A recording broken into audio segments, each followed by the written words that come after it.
Before we get started, I know that all these players are very good. In my opinion, they're just way too much money for a team of 9.8 million.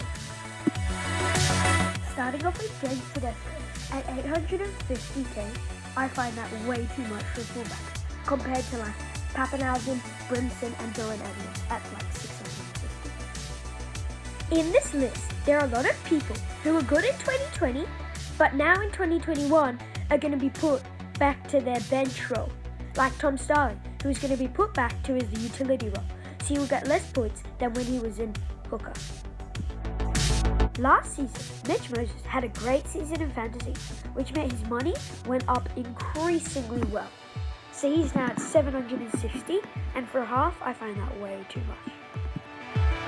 Kurt Mann is a great example of another Tom Starling, who was in hooker last season, and this season will go to 5/8, which isn't bad, but hookers get a lot more points than 5/8, so he's a bit overpriced. Blake Lawrie is just way too much money.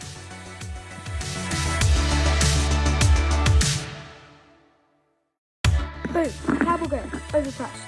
Joe Marnie, just too much. Zach Lomax, the most expensive one.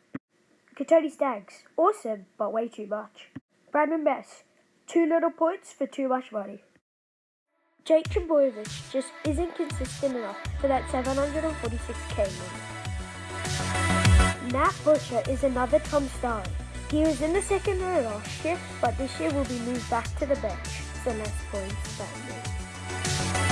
Brett Morris just, again, isn't consistent enough for that 580k price. His brother, on the other hand, is insane.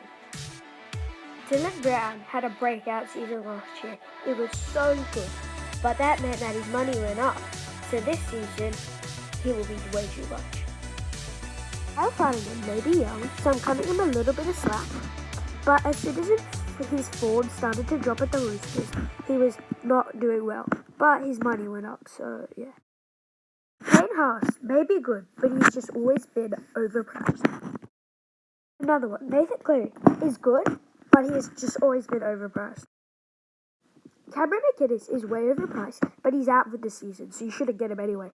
Bailey Cherry Evans is another one who has just always been overpriced. Don't get me wrong, Caleb Poggett is goated, but he's like James Tedesco. He's just too much money for a fullback when you could get AJ Brimson, Ryan Pappenhausen, or Dylan Edwards.